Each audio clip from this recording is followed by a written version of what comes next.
तो आप सबके लिए, इस भूमि के उन सभी बच्चों के लिए हमेशा की तरह एक छोटा सा एफर्ट्स कि हम आपको वो सभी चैप्टर्स के सभी इम्पॉर्टेंट क्वेश्चंस आपकी बोर्ड के लिए करके दे रहे हैं। फिर से वही बात कहूँगा, अगर आपका रिफ्रैक्शन ऑफ लाइट चैप्टर से सिर्फ 5% ही रेडी है तो 95% मेरे साथ हो जाएगा। करना क्या है, प्योरली अटेंटिव इस लेक्चर को फुल अटेंशन के साथ आपको वॉच करना है, लेकिन वो सिर्फ 10% है। 90% तो वो होगा जब आप समझ के उसे साथ ही साथ पॉज करके नोट भी कर रहे होंगे, क्योंकि एग्ज़ाम में आपका है ना अंडरस्टैंडिंग असेसमेंट नहीं होता है कि आप कितना चीज़ों को समझ रहे हो, कितना कंसेप्चुअल क्लैरिटी है। आपका रिटेन असेसमेंट होता है, तो एक बार वो हाथ के नीचे से जाना चाहिए। सो बेटर ये है कि जो मैं यहाँ पे समझा रहा हूँ, जो भी हम आपको यहाँ पे करके दिखा पाएंगे, इम्पॉर्टेंट क्वेश्चन को डिस्कस कर पाएंगे, वो सब आपको समझने के साथ साथ लिखना भी है। एक प्रॉपर नोट से बनाओ। जितने क्वेश्चंस मैं करवा दे रहा हूँ मोर देन सफिशिएंट है इस चैप्टर को बीट करने के लिए। ठीक है, तो स्टार्ट करते हैं हमेशा की तरह। आज हमारा थर्ड डे है जहाँ पे हम रिफ्रैक्शन ऑफ लाइट एक चैप्टर्स को लिए। इसी तरह कल फिर हम लेंस को करेंगे। इस चैप्टर बहुत वेटेज बताता हूँ। यूँ तो स्टेट बोर्ड में किसी भी चैप्टर का एग्जैक्ट एलोकेशन नहीं है किसी मार्क्स के लिए कि इस चैप्टर में 4 मार्क्स से पूछा जाएगा, या ये तो वेरी करता रहता है। लेकिन ये अच्छा स्कोरिंग चैप्टर है साइंस 1 में से। ठीक है, स्कोरिंग चैप्टर है, चैप्टर 6 से ये है ना, लेकिन स्कोरिंग है। स्कोरिंग क्यों बोल रहा हूँ, क्योंकि इसमें चीज़ें करने और समझने के लिए बहुत ज़्यादा डेप्थ नहीं है, कंटेंट बड़े प्रिसाइज हैं। चैप्टर ये लाइट में ही होना था, लेकिन एक अलग चैप्टर बना दिया इसको। ठीक है, तो इसमें कंटेंट कम हो गए, इस वजह से ये स्कोरिंग हो गया, क्योंकि इसमें बहुत थोड़े क्वेश्चंस आते हैं। बट क्वेश्चंस 6 मार्क्स तक तो आते ही आते हैं, इतना तो रिजर्व रखो। साइंस 1 में 6 मार्क्स तक तो आते हैं, हो सकता है इससे प्लस आ जाए। सर इस चैप्टर के किस टॉपिक में से थोड़ा उसकी बात कर लेते हैं। आपको रिफ्रैक्शन पता होना चाहिए, उसके लॉज पता होने चाहिए, स्नेल्स लॉ ऑफ रिफ्रैक्शन वो पता होना चाहिए, नहीं है तो वो भी हो जाएगा अभी। दूसरा, डिस्पर्शन ऑफ वाइट लाइट, ये जो फेनोमेना है ये भी होना चाहिए आपको। ठीक है, ये नेचुरल फेनोमेना भी होता है, और हम इसको ऐसे भी कर लेते हैं, मतलब मैन मेड अप्रोच से भी कर लेते हैं। ठीक है, मतलब आर्टिफिशियल अप्रोच से भी कर सकते हैं। और दूसरा क्या है, टोटल इंटरनल रिफ्लेक्शन। एक या दो ट्रेंडिंग न्यूमेरिकल्स आते हैं, लेकिन वो बड़े इजी होते हैं रिफ्रैक्टिव इंडेक्स पे। ठीक है, इससे ज़्यादा अगर स्कोरिंग और वेटेज की बात करें तो ये जिस चैप्टर का अंग है लेंस, उस चैप्टर में है।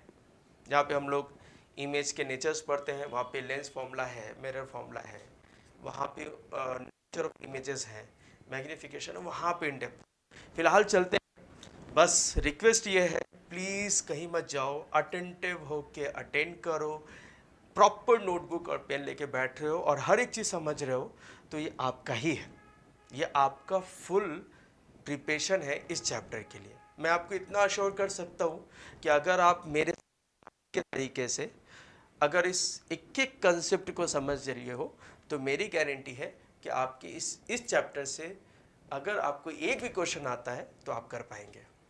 ठीक है, लेट्स गो अहेड। हम इस चैप्टर के हमेशा की तरह वैरायटीज लेते हैं। ठीक है, स्टार्ट करते हैं।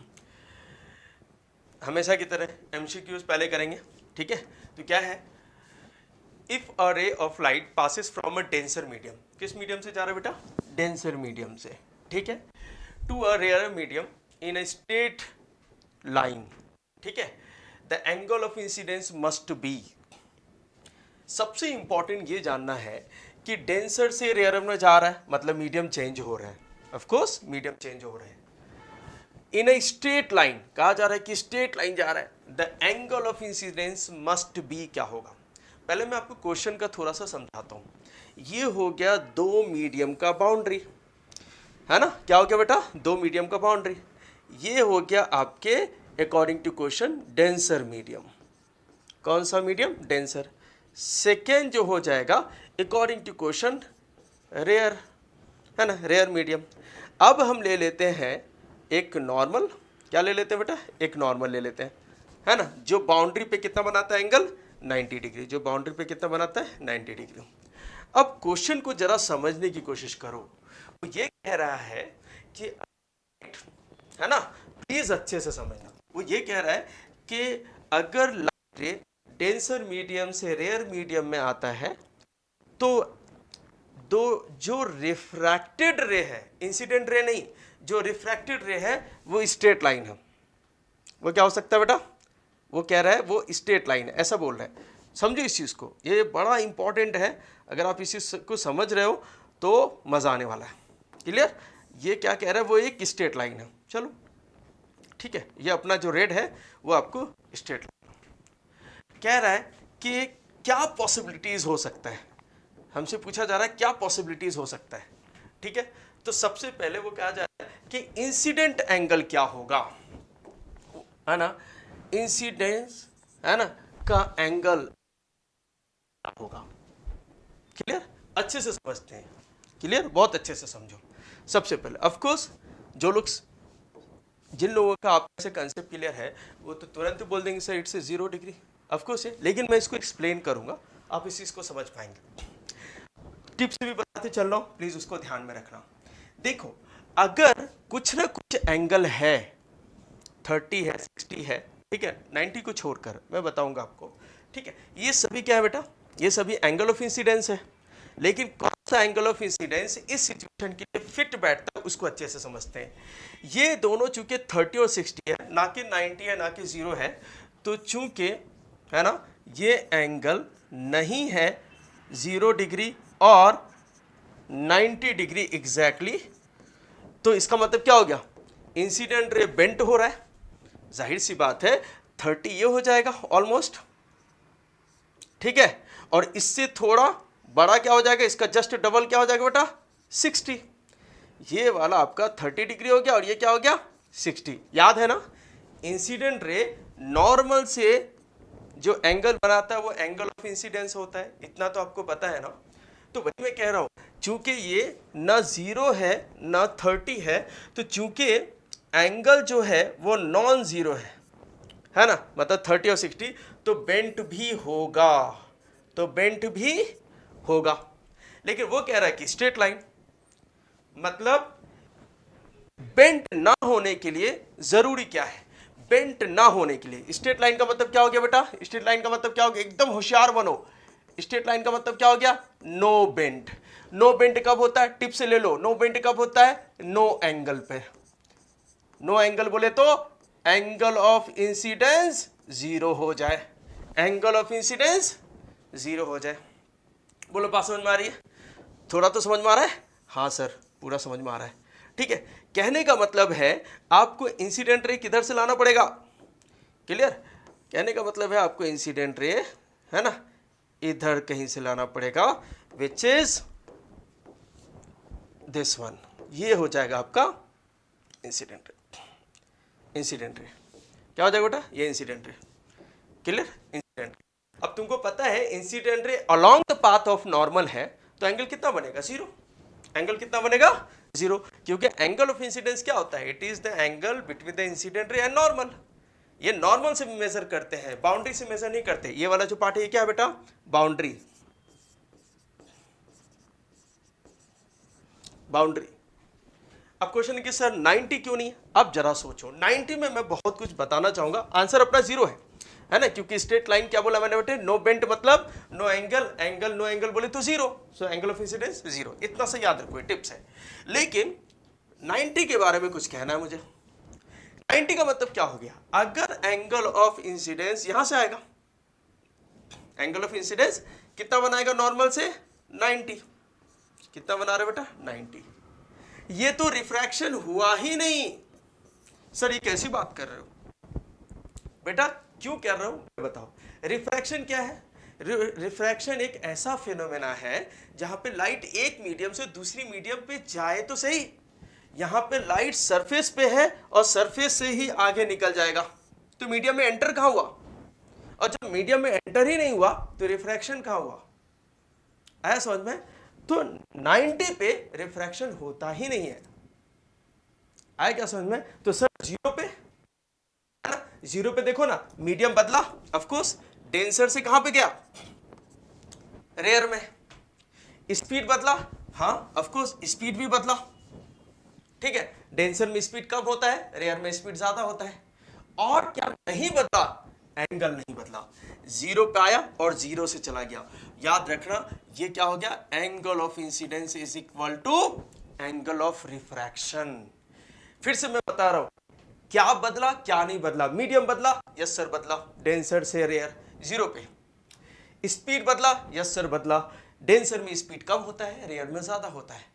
लेकिन क्या नहीं बदला, तो वो है एंगल, एंगल नहीं बदला। 0 डिग्री जो कि नॉर्मल से मेजर हुआ है वो नहीं बदला, क्योंकि रिफ्रैक्शन के अभी जो एंगल ऑफ रिफ्रैक्शन है वो भी 0 है। यहां पर ऑफ कोर्स, ठीक है, यहां पर तो मीडियम ही नहीं बदला। मीडियम बदलना जरूरी है रिफ्रैक्शन होने के लिए, समझ में आया क्या। रिफ्रैक्शन एक लाइट का फेनोमेना है, उसमें क्या होता है, मीडियम बदलना जरूरी है। तो रिफ्रैक्शन हुआ ही नहीं। होप सो आपको समझ आ रहा है। सो रिफ्रैक्शन क्या होता है, जब लाइट एक मीडियम से दूसरे मीडियम में जाएगा तो वो अपने पाथ से डेविएट हो जाएगा, भटक जाएगा, स्ट्रेट ना जाकर भटक जाएगा।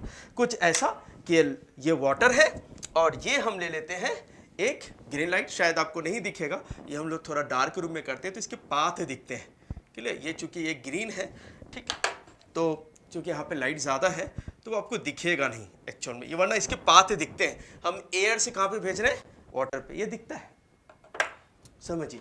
होप क्लियर हो रहा है। तो अपना आंसर क्या बेटा, 0। जितना जिस तरह से बताए उसको समझो काफी है, ठीक है। वेल, सेकेंड क्वेश्चन, अ रे of light makes an angle 50 degree. कितना बना रहा है बेटा एंगल, कितना बना रहा है, 50 डिग्री विद द सरफेस। ये चीज है, देखो मैं एक बात बता रहा हूं, हर लेक्चर में कहता हूं, यहां पे भी आपसे कह रहा हूं, to answer a question, it is very essential to understand it first. एक महान व्यक्ति एपीजे अब्दुल कलाम ने ही कहा था, to understand the question is half solved. अगर आप क्वेश्चन को बहुत अच्छे से समझते हो, फ्रैक्शन में समझते हो, तो क्वेश्चन आधा उधर ही सॉल्व हो जाता है, ठीक है, उधर ही समझ में। अगर वही कह रहे हैं, अगर तो क्वेश्चन कह रहा है कि वो जो 50 डिग्री बन रहा है वो सरफेस से बन रहा है। अगर आप लॉजिकली आएंगे बेटा, तो ये देखिए इस पॉइंट पे रे आया, तो यहां पे अगर हम 90 डिग्री पे एक बनाए तो ये क्या होगा सर, ये नॉर्मल होगा। क्या होगा बेटा, ये एक नॉर्मल होगा। कितना एंगल बनाएगा सर, नॉर्मल 90 डिग्री बनाता है। ये इस सरफेस पे क्या बना रहा है, नॉर्मल। देखो ये एक सरफेस हो गया, वो एक दूसरा सरफेस हो गया, ठीक है, अच्छी बात है। और आप मुझे बताइए, प्लीज अच्छे से समझो बेटा, तो नॉर्मल से बनने वाला, और ये कौन है बेटा, इंसिडेंट रे। इंसिडेंट रे नॉर्मल कौन सा एंगल बनाता है, एंगल ऑफ इंसिडेंस। और नॉर्मल और इस सरफेस के बीच में, क्लियर, नॉर्मल और इस सरफेस के बीच में कितना एंगल होगा सर, 90। कितना होता है बेटा, 90। ये वो सरफेस ले लेते हैं प्रिज्म का, ये वो सरफेस, ठीक है। ये कितना एंगल बना रहा है बेटा, 90। अब आपको यहां पे थोड़ा होशियार बनना पड़ेगा। क्या बनना पड़ेगा, होशियार। मैं इसको एक्सटेंड करता हूं ताकि आपको फील आए कि ये एक ही सरफेस की बात है। एकदम टिप से लेते हैं इसे और एक्सटेंड करते हैं इसके मिड पॉइंट, तो आपको पता चले कि ये उसी जगह की बात हो रही है। ये सरफेस बीच है ना बेटा, ये जो प्रिज्म है हम यहां पर ले रहे हैं, इस पॉइंट को आप समझिए। ये जो है हमारा स्टाइलस जो है, हम इसे नॉर्मल बोल रहे हैं, वो इस जगह पे आ रहा है, क्लियर, यहाँ पर इस पॉइंट पर, इसे प्रिज्म, ठीक है, यहाँ से आ रहा है, ठीक है। और वो जो रे आ रहा है इस आपको नॉर्मल से कुछ यहाँ पे आ रहा है, तो कितना एंगल बना है, आई। समझ रहे हैं आप, बहुत अच्छी बात। तो इंसिडेंट रे, अब कह रहा है क्वेश्चन में क्लियरली मेंशन है कि सरफेस से इस इंसिडेंट रे ने कितना एंगल बनाया हुआ है, 50 डिग्री। तो कह रहा है द एंगल ऑफ इंसिडेंस। बताओ कितना इजी है ना भाई, एंगल, आप सीधी सी बात है, सरफेस प्लस नॉर्मल मिलके कितना बनाता है, 90। तो एंगल ऑफ इंसिडेंस क्या हो जाएगा, 90 माइनस एंगल ऑफ सरफेस। बोलो बात समझ में, जितना भी सरफेस से बना, तो 90 माइनस सरफेस से कितना बना बेटा 50, तो ये लॉजिकल है भाई 40 आंसर, ये तो लॉजिकल है। ये 50 है तो बेटा बचा हुआ क्या होगा 40। क्या आप समझ रहे हैं इस चीज को? हाँ, ये बहुत इंपॉर्टेंट है, ठीक है, ये बहुत इंपॉर्टेंट है, क्लियर? वेल अभी यहाँ पे अगर ये डार्क रूम होता तो हम आपको वो दिखाते भी कि अगर हम जीरो कर देते तो क्या रिफ्लेक्शन होता है या नहीं विद इन द मीडियम, ठीक है, मीडियम में ही। नेक्स्ट आते हैं बेटा second, the process of separation, ठीक है, the process of separation of light into its. ये कुछ चीजें जो है ना सीखो कैसे करते हैं। सेपरेशन बोला जा रहा है, सेपरेशन ऑफ लाइट, है ना, बहुत डिटेल में बताऊंगा, ठीक है। इस वजह से मैंने शुरू में कहा था अगर आप 5% भी इस चैप्टर के बारे में कुछ जानते हैं तो 95% मैं करवा दूंगा, बस जैसे करवा रहे हैं उस चीज़ को समझो, कंसेप्चुअल है ना, जो ओशन है उसमें डाइव करने के लिए रेडी रहो पूरा एकदम, है ना, ready. Into its component colours while it is passing through a medium is called, क्या कहलाता है ये फेनोमेना, क्या कहलाए, ये प्रोसेस क्या कहलाएगा, ये प्रोसेस क्या कहलाएगा। अब जाहिर सी बात है ये हमने एक प्रिज्म ले लिया, ठीक है, ये एक प्रिज्म है, यहाँ से एक वाइट लाइट आएगा, क्लियर। चूंकि हमारे पास सोर्स है वाइट लाइट का लेकिन वो आपको दिखेगा नहीं, क्लियर। यहाँ से हम वाइट लाइट्स ऐसे यहाँ पे ये एक्चुअल में सोर्स होता है वाइट लाइट्स के, ठीक है। तो ये चूंकि हम लोग लैब में करते हैं तो वो अभी आपको इतना ज़्यादा लाइट में नहीं दिखेगा वाइट लाइट, बट यूँ समझ लो जो हम और आप अभी यूज़ कर रहे हैं चीज़ों को देखने के लिए, clear, that simple. White light जो है एक्चुअल में क्या है, 7 अलग अलग कलर्स ऑफ लाइट का कॉम्बिनेशन है। वो याद है न्यूटोनियन डिस्क, एक डिस्क लेते हैं और उसमें 7 कलर्स करते हैं, VIBGYOR, violet, indigo, blue, green, है ना। तो इन सभी को आप ब्लू वगैरह को करोगे और उसको स्पीड से रोटेट करोगे तो वाइट अपीयर होगा, एग्जैक्टली मैं उसी की बात कर रहा हूँ। तो वो ये कह रहा है कि अगर कोई लाइट अपने कॉन्स्टिट्यूएंट कलर मतलब कंपोनेंट कलर में टूट जाए, सेपरेट हो जाए, तो इस प्रोसेस को क्या बोलते हैं। आप में से बहुत सारे लोग पहले बोलोगे सर डिस्पर्सन बोलते हैं, बिल्कुल सही है, लेकिन मेरा सवाल ये रहता है डिस्पर्सन ही क्यों बोलते हैं, रिफ्रैक्शन क्यों नहीं बोलते, रिफ्लेक्शन क्यों नहीं बोलते और इंटरनल रिफ्लेक्शन क्यों नहीं बोलते। मुझे आदत है डेप्थ में पढ़ाने का, मुझे आदत है कंसेप्चुअल क्लैरिटी देने का, ठीक है, तो डाल लो आदत। क्या है बेटा रिफ्लेक्शन, सबसे पहले रिफ्लेक्शन समझ में आएगी। रिफ्लेक्शन जो होता है बेटा, है ना, ये सिर्फ लाइट का क्या होता है, इट, है ना, बाउंस बैक द लाइट, जो लाइट आएगा उसको उसी मीडियम में भेज देगा, एक ही मीडियम में लाइट आया उसी में, तो रिफ्लेक्शन एक बाउंस बैक है। जो लाइट आए, ग्रीन आए ग्रीन ही जाएगा, व्हाइट आया व्हाइट ही जाएगा, रेड आया रेड ही जाएगा, ब्लू आएगा ब्लू ही जाएगा, ठीक है।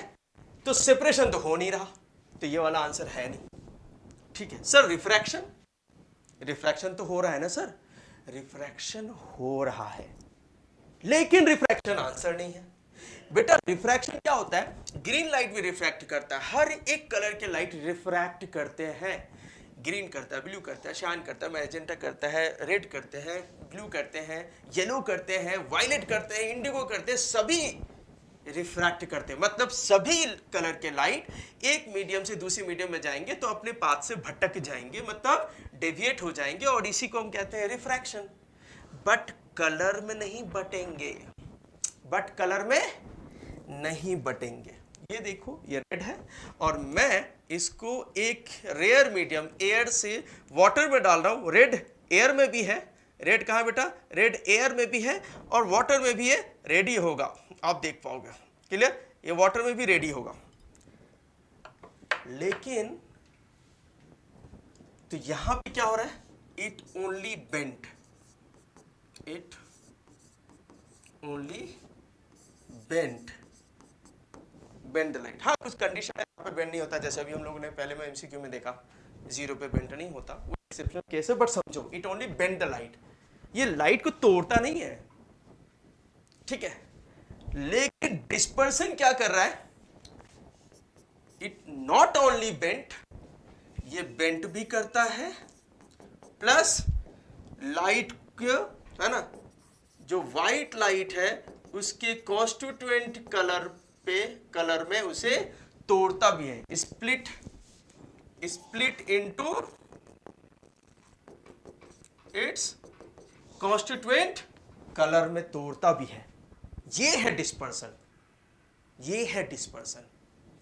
ओनली रिफ्रैक्शन मतलब बेंट।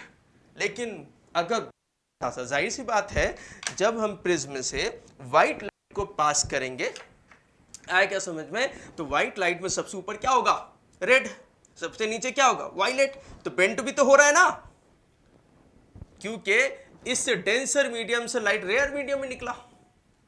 तो अपने वेवलेंथ के हिसाब से है ना, रेड का वेवलेंथ सबसे ज्यादा कम बेंट होगा, वायलेट का वेवलेंथ सबसे कम ज्यादा बेंट होगा। बात समझ में आई, ज्यादा बेंट होगा। तो ये जो बेंडिंग है, तो बेंट भी हो रहा है, और इधर से सिर्फ व्हाइट लाइट आया था, इधर मिला 7 light, 7 different colours of light. यही है इसका, यहां पर से दो बात पता चल जाता है। इससे ये प्रूफ हो जाता है कि व्हाइट लाइट है ना जो है 7 अलग अलग कलर से मिलकर बना है। अगर हम इसी प्रिज्म को उल्टा करके रख लें, ठीक है, इसको हम लोग बोलते हैं कंपोजिशन ऑफ प्रिज्म, अगर तो देखोगे वापस से वो 7 कलर मिलके क्या बन जाएगा, व्हाइट। तो डिस्पर्सन जो क्या करता है, सिर्फ बेंट नहीं कर रहा है बेटा, वो लाइट की कलर कंपोजिशन है तो उसको इसमें स्प्लिट भी कर देगा based on their wavelength. Okay. Internal reflection, ये क्या होता है बेटा, ये विद इन द मीडियम होता है, ठीक है, विद इन द मीडियम। आप बोलोगे सर तो इसमें और इसमें क्या फर्क है, बेटा यहां पे जो होता है, यहां पे जो होता है रिफ्लेक्शन में, यहां पे क्या होता है, ऑब्जेक्ट क्या होना चाहिए, रिफ्लेक्टिंग सरफेस होना चाहिए।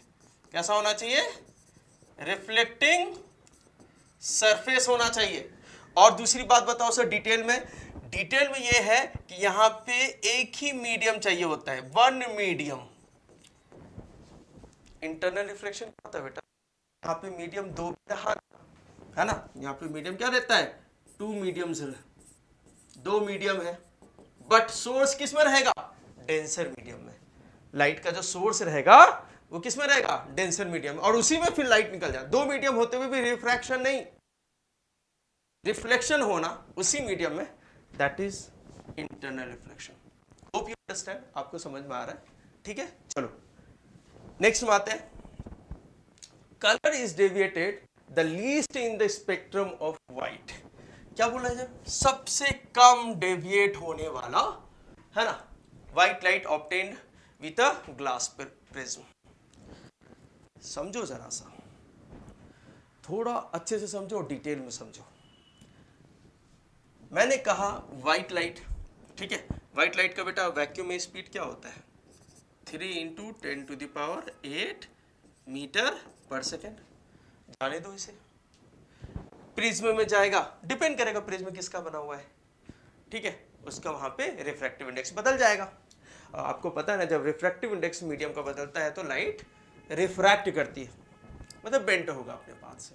अच्छी बात है। तो कौन सी लाइट ज्यादा बेंट होगा, वो लाइट ज्यादा बेंट होगा, समझ के लो, जिसका रिफ्रैक्टिव इंडेक्स ज्यादा है। Refractive index of violet is greater than refractive index of red, और जिसका रिफ्रैक्टिव इंडेक्स ज्यादा वो ज्यादा बेंट होगा। So bending of violet is greater than bending of red. बोलो बात समझ में आई क्या, यस सर। और वेवलेंथ उल्टा हो जाता है, किसका होता है ज्यादा, रेड का। किसका होता है बेटा, है ना, wavelength of red is greater than wavelength of violet.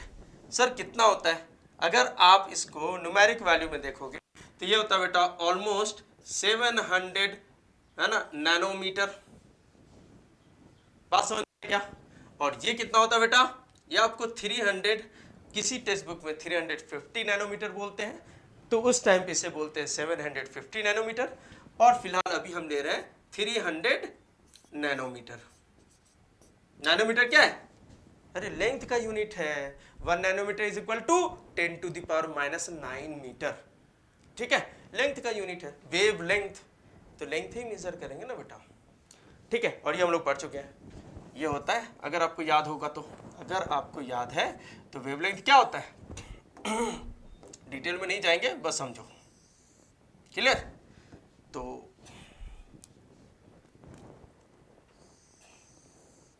Clear, तो ये जो है the distance between two consecutive crest या ट्राउ इज व्हाट? वेवलेंथ। एक वेव करने के लिए जितना डिस्टेंस चला it's a wavelength, one wave complete. अब मेरे को बताइए स्पीड किसका ज्यादा होगा, ये भी लिख लो। जिसका ज्यादा वेवलेंथ उसकी स्पीड ज्यादा होता है compare to violet, compare to violet. Sir आपने तो आंसर ही बता दिया, जाहिर सी बात है बेटा, वही तो बताना है मेरे को, मैं तो बस आपको पहचान करवा रहा हूं। वो कह रहा है कि सबसे लीस्ट है ना, सबसे लीस्ट में कौन होगा? Colour is deviated. देखो डेविएट का मतलब क्या होता है? रास्ते से जाके भटक जाना। आप अच्छे से समझिए। इधर से आया कौन बेटा? इधर से आया व्हाइट लाइट, इधर से व्हाइट लाइट, इधर से सबसे ऊपर देखेंगे तो रेड है और नीचे देखेंगे तो कौन है? वायलेट। तो सबसे ज्यादा डेविएट कौन हुआ अपने रास्ते से? Sir violet. सबसे कम डेविएट कौन हुआ? रेड। तो वहां पे सबसे कम डेविएशन पूछ रहा है रेड, सबसे ज्यादा क्या होगा बेटा? वायलेट, है ना? ये मोस्ट डेविएटेड। आप देखिए सर कैसे समझेंगे, आप इसको अच्छे से समझो बेटा। ये अगर एंगल ऑफ डेविएशन समझते हो? समझते हैं सर। ये देखो अगर मैं इसको ये दिखाऊं के लिए थोड़ा सा, आप इसको समझो, ये कुछ ऐसे गया, ठीक है? और आप इस चीज को समझिए, ये जो छोटा सा एंगल बना है ये क्या है? एंगल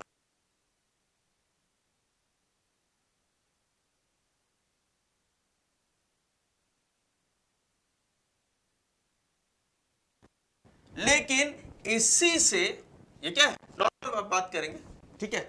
और इसी से बेटा यहाँ पे हम इसे नॉर्मल बना लेते हैं, थोड़ा आपको फील आना चाहिए, ठीक है? इस सरफेस पे क्या आएगा? ये नॉर्मल, ठीक है? चलो वेरी गुड, बोलो बात समझ में? यस सर समझ में आ गया। ये क्या बेटा? रेड के एंगल ऑफ डेविएशन है। लेकिन अगर आप देखेंगे इसी जगह से ये वाला जो है वायलेट, कौन बेटा? वायलेट, वो मोस्ट डेविएशन है, क्या? मोस्ट, ये ज्यादा है।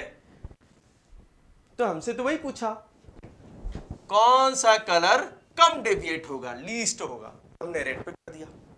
क्या बात समझ में आ रही है आपको? क्लियर हो रहा है? ठीक है सर, क्लियर, अच्छी बात। एवरेज डेविएट कौन होगा? ग्रीन वाला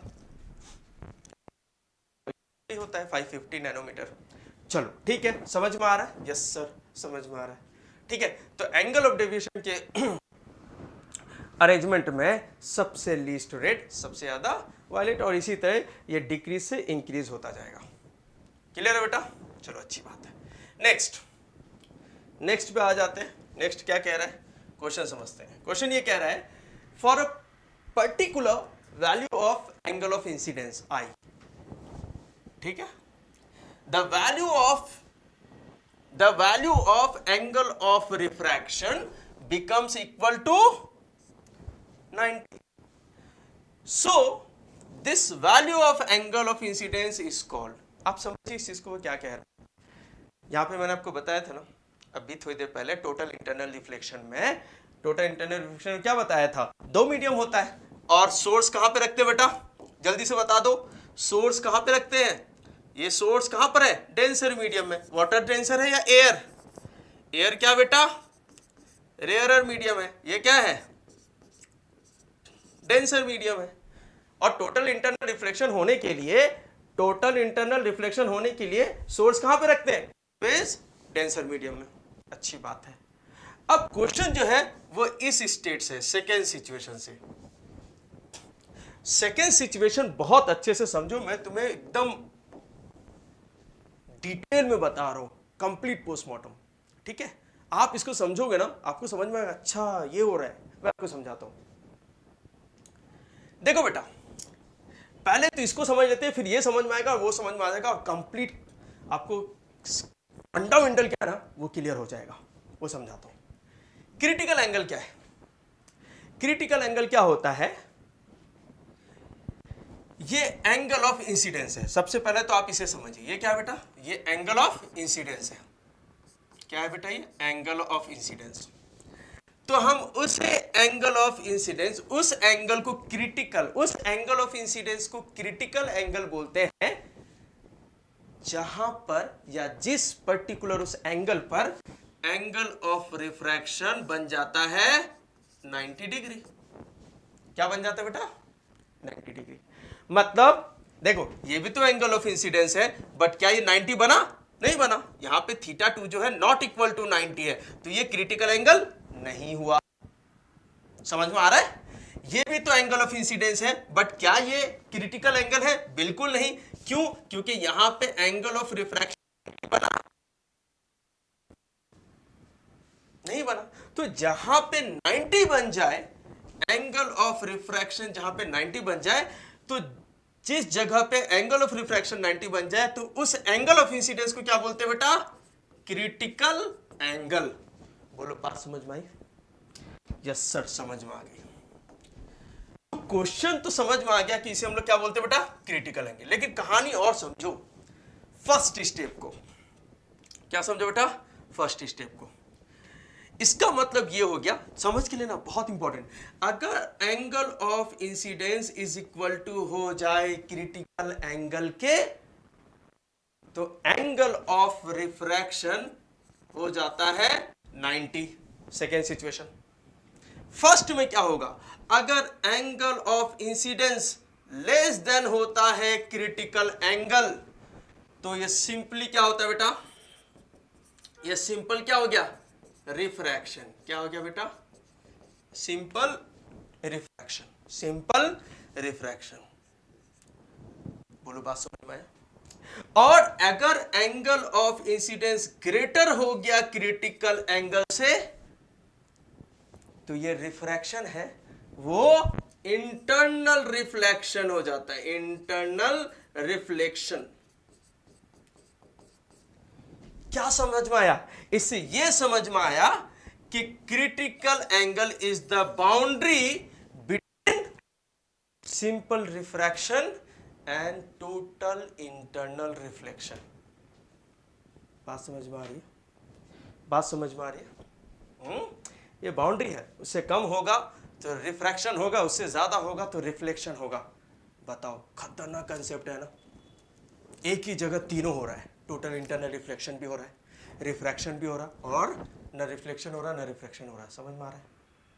क्रिटिकल एंगल है। समझ में आ रहा है? बहुत इंपॉर्टेंट, बहुत important. Clear? Angle of deviation क्या होता है? जितना वो डेविएट हो रहा है अपने पाथ से। सर कैसे समझाओगे? ऐसे समझ जाओ, इतना मुश्किल नहीं है, ऐसे समझ जाओ। ठीक है?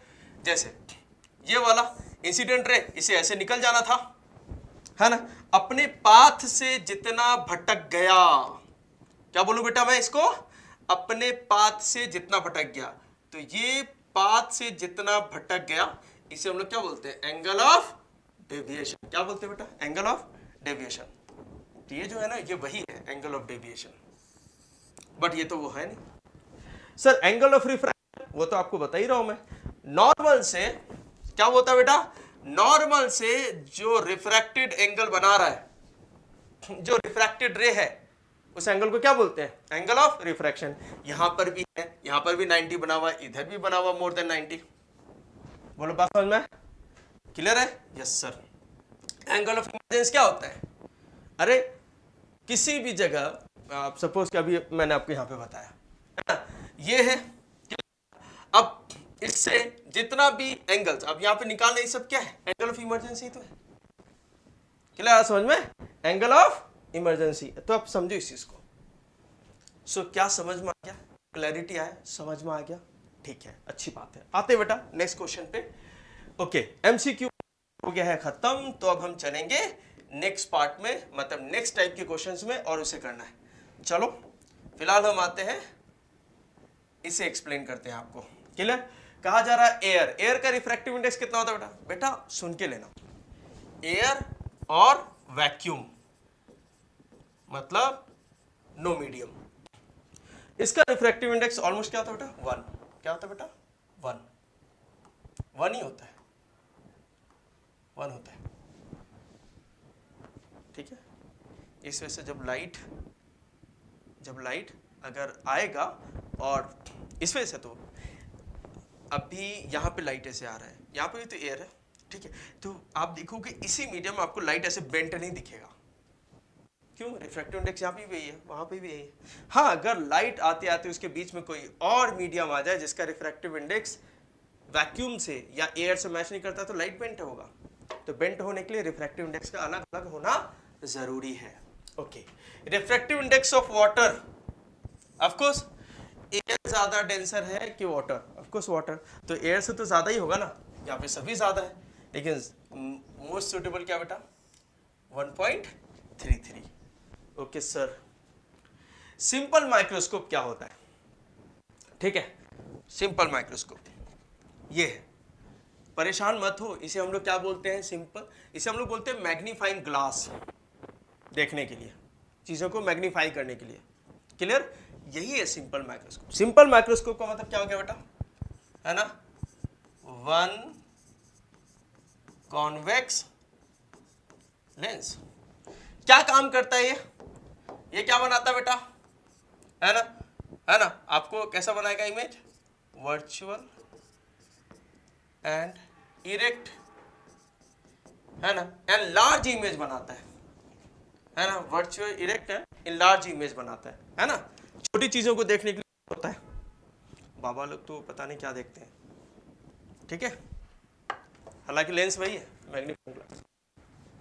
अब क्वेश्चन ये है क्या यूज होगा, है ना, छोटी चीजों को देखने के लिए, use to observe minute object. देखो माइन्यूट का मतलब यहां पे हो गया ऑलमोस्ट क्या बेटा? माइक्रोस्कोपिक।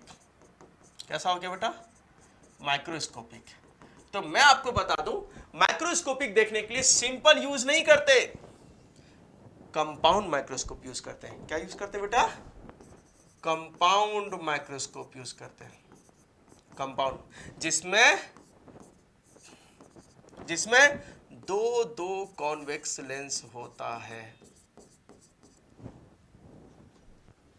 या फिर बहुत डिस्टेंट ऑब्जेक्ट, स्टार वगैरह को देखने के लिए, कोई दूसरी सेलेस्टियल बॉडी को देखने के लिए, ठीक है, जो टेलीस्कोप यूज किया जाता है, वो भी तो दूर है, बहुत छोटा है, पॉइंट साइज है, ठीक है, तो वहां पर भी इसको यूज करने के लिए क्या करते हैं बेटा? टेलीस्कोप वगैरह यूज किया जाता है छोटी चीजों को देखने के लिए। तो वो होगा नहीं। Use to see distant object, बिल्कुल नहीं। सिंपल माइक्रोस्कोप डिस्टेंट ऑब्जेक्ट के देखने के लिए तो हम टेलीस्कोप यूज करते हैं। तो अपना आंसर क्या हो जाएगा? यूज टू वॉच रिपेयर, क्योंकि उसके जो गियर्स वगैरह जो होते हैं ना बेटा, इसके जो गियर्स वगैरह जो होते हैं, बड़ा एकदम छोटे छोटे मैकेनिज्म होते हैं, नेकेड आई से दिख तो जाएगा लेकिन ऑपरेशन नहीं हो पाएगा। जो इसमें जो हमने, है ना, जो करेक्शंस करने हैं, ठीक है, जो रिपेयर करना है, बहुत छोटे छोटे इसमें नट वोल्ट्स होते हैं, ठीक है, बहुत छोटा छोटा गियर्स होता है, तो वो असेंबल करने के टाइम पे, है ना, उसको इनलार्ज करके देखना होता है, वो सिंपल माइक्रोस्कोप से हो जाता है ना। चलो, तो पावर ऑफ लेंस का करेक्ट मैच क्या हो जाएगा बेटा? 1/, फोकल लेंथ। इसके बारे में कुछ बोलना है, ठीक है। सबसे पहले पावर क्या होता है, वो भी लेंस का, सुन के लो। ज्यादा पावर मतलब ज्यादा थिक लेंस, कम पावर मतलब कम थिन लेंस। बात समझ में आई क्या? मैं आपको दिखाता हूं, ठीक है। किस पे का पावर ज्यादा होगा? ऑफ कोर्स इसका या इसका।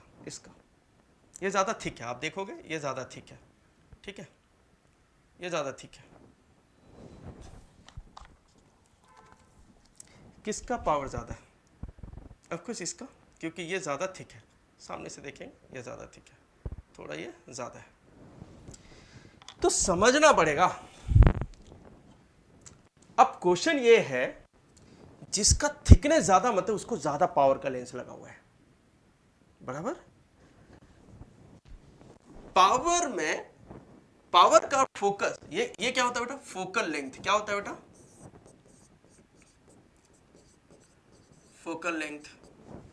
क्या होता है? Focal length. तो पावर का इसके साथ रिश्ता कैसा है? उल्टा, मतलब उसका फोकल लेंथ कम, फोकल लेंथ कम। बात समझ में है क्या? और जाहिर सी बात है, थिक होने के लिए फोकल लेंथ कम होना चाहिए, थिन होने के लिए फोकल लेंथ बड़ा होगा। अगर आप इसको वैसा इमेजिन करके देख पा रहे हो तो अच्छी बात है, ठीक है। अच्छा, कुछ चीजें जो है जो आपको पता होना चाहिए कि power is equal to 1 upon focal length, but जो बच्चे गलती करते हैं वो ये है कि फोकल लेंथ अगर सेंटीमीटर में दिया है तो सेंटीमीटर में लिख लेते हैं, जो कि हो जाता है रॉन्ग। फोकल लेंथ हमेशा किस में होना चाहिए बेटा? मीटर में। सेंटीमीटर में दिया तो भी कन्वर्ट करो मीटर में। सर एक दो बताओ ना, ये लो मैं आपको एक छोटा सा एग्जांपल बताता हूँ ताकि एग्जामिनेशन में गड़बड़ ना करो आप लोग। जैसे अगर बोला जा रहा है बेटा कि किसी भी लेंस का फोकल लेंथ 50 सेंटीमीटर है, तो सबसे पहले आप इसे कन्वर्ट कीजिए मीटर में। 50 सेंटीमीटर को आप क्या करोगे? 100 से डिवाइड करोगे, ठीक है। अब क्या हो गया? मीटर। तो नाउ आंसर इज 0.5 मीटर। अब आप इसका पावर कैलकुलेट करोगे। Power is equal to 1 upon f. 1 और एफ कितना बेटा? 0.5 मीटर। अब कितना हो गया सर? इतना तो आता है हमें, बहुत होशियार हो आप लोग। पॉइंट हटाओगे कितना आएगा?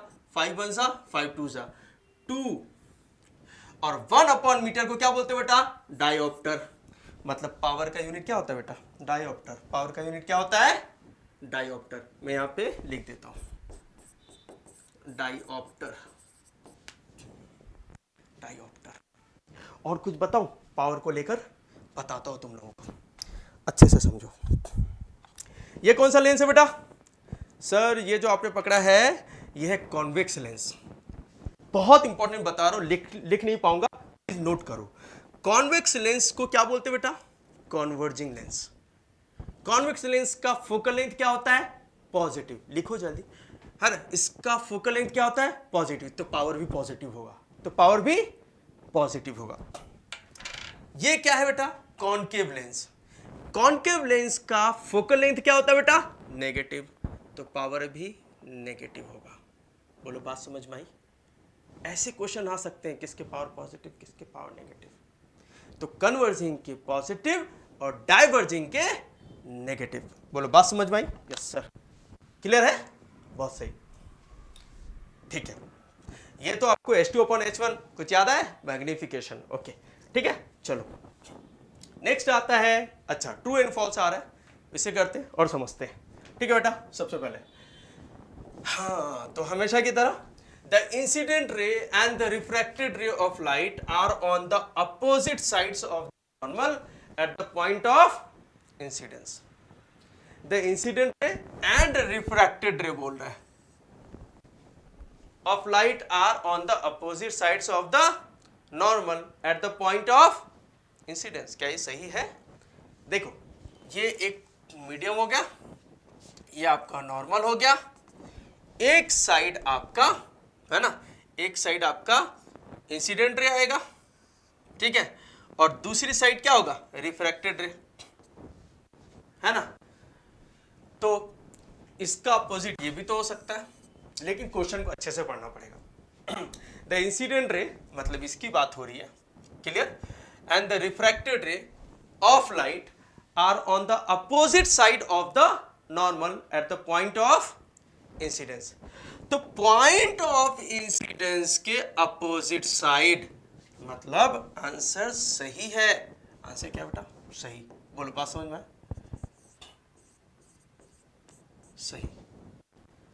पॉइंट ऑफ इंसिडेंस यहां हो गया, इसका अपोजिट साइड क्या होगा? ये तो एक इस तरफ है और एक इस तरफ। बोलो बात समझ में आई? यस सर, क्लियर है। Second, in vacuum.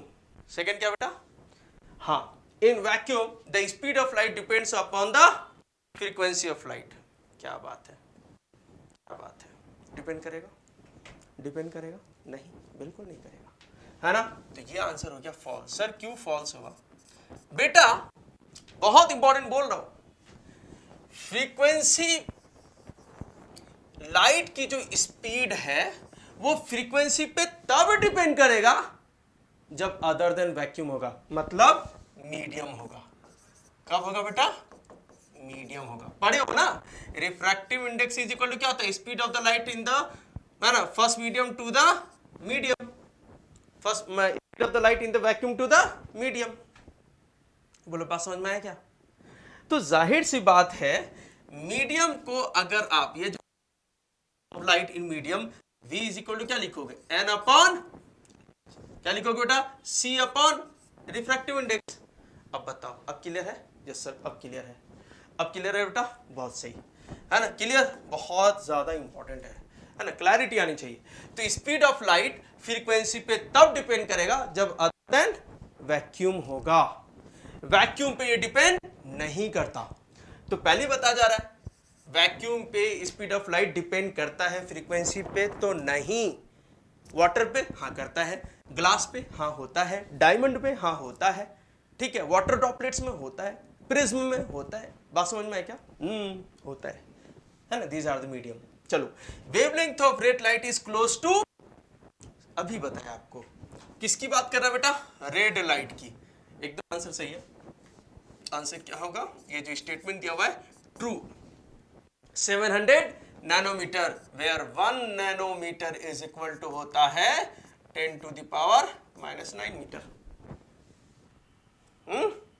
याद है ना, स्पीड ऑफ लाइट क्या होता है, फ्रीक्वेंसी इंटू लैम्डा।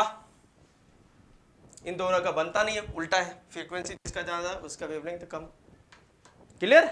चलो अच्छी बात है। इन अ मटीरियल मीडियम, क्या बोला बेटा, in a material medium the speed of light does not depend on the frequency. ये तो जस्ट उसका उल्टा हो गया, 2 का उल्टा 4 है। वो ये कह रहा है कि फ्रीक्वेंसी पे डिपेंड करता ही नहीं, ये तो फॉल्स हो गया, जबकि मीडियम पे डिपेंड करता है। सर अभी आपने बताया, क्लियर? वैक्यूम है यहाँ पे मीडियम है, अब बोल रहा है ना डिपेंड नहीं करता, जबकि मैंने अभी आपको बताया कि डिपेंड करता है। बात समझ में आया क्या? डिपेंड करता है। क्लियर? ठीक है। Next, the velocity of light is different in different media. एकदम सही है, एकदम सही है ना। स्पीड ऑफ लाइट फास्टेस्ट किस में होता है, वैक्यूम में। बात समझ में आया क्या? दूसरे मीडियम में जाएगा तो कुछ ना कुछ उसकी डेंसिटी होगा, कुछ ना कुछ उसका रिफ्रैक्टिव इंडेक्स होगा अदर देन 1। बात समझ में आया क्या? तो जाहिर सी बात है क्या होगा उसका, वहां पे स्पीड बदलेगा। रिफ्रैक्शन का मतलब ही होता है चेंज इन स्पीड। आया क्या समझ में? ठीक। आंसर द फॉलोइंग क्वेश्चन में आते बेटा, आंसर द फॉलोइंग क्वेश्चन में समझो। द फिर से मैं बता रहा हूँ, थोड़ा डिटेल में बता रहा हूँ, आई नो, बट मुझे आदत है आपको टोटल मैंने शुरू में ही कहा था कि लेक्चर को इतना अटेंटिवली अटेंड करो कि आपको चीज़ें समझ में आनी चाहिए, क्योंकि इस लेक्चर के बाद मैं नहीं चाहता हूँ कि आपको कोई और सोर्स चाहिए, है ना, क्योंकि टाइम सेव करना है, अप्लाई ज़्यादा करना है, ठीक है। तो मैं हर उस बोर्ड में पूछे जाने वाले प्रोबेबल क्वेश्चंस को हम आपसे करवा दे रहे हैं बेस्ड ऑन दिस चैप्टर, ठीक है। चलो, the sun is seen on the horizon a little before sunrise. Sunrise होने से पहले ही दिख जा रहा है, जिसको हम लोग क्या बोलते हैं बेटा, हाँ, है ना, अर्ली सनराइज और लेट सनसेट, है ना। तो बिफोर बोल रहा है तो इसको क्या बोलते हैं बेटा, अर्ली राइज। अर्ली राइज, ऐसा भी क्वेश्चन आ सकता है। अर्ली राइज कितना देर का, 2 मिनट पहले ही दिख जाता है, मतलब होराइजन में आने में इसको 2 मिनट लगेगा, उससे पहले ही दिख जाता है ना। ठीक है, कभी कभी क्वेश्चन ऐसे आता है ना, कि वो 2 मिनट नीचे है, वाई 2 मिनट डिले होता है, और नहीं 2 मिनट अर्ली राइज होता है और 2 मिनट लेट सनसेट होता है, ठीक है, ड्यू टू एटमॉस्फेरिक रिफ्रैक्शन, हम लोग पढ़ चुके हैं, बट ठीक है। अबव द होराइजन, ये जो आपका क्या है बेटा, ये होराइजन है, ये वाली जो लाइन है वो क्या है, होराइजन। वेल,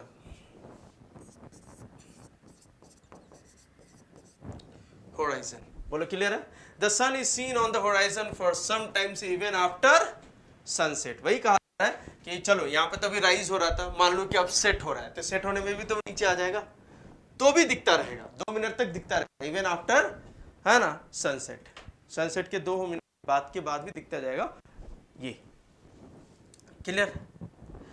कंसेप्ट को समझो। कंसेप्ट ये कहता है कि लाइट बेंड होता है मीडियम चेंज होने से।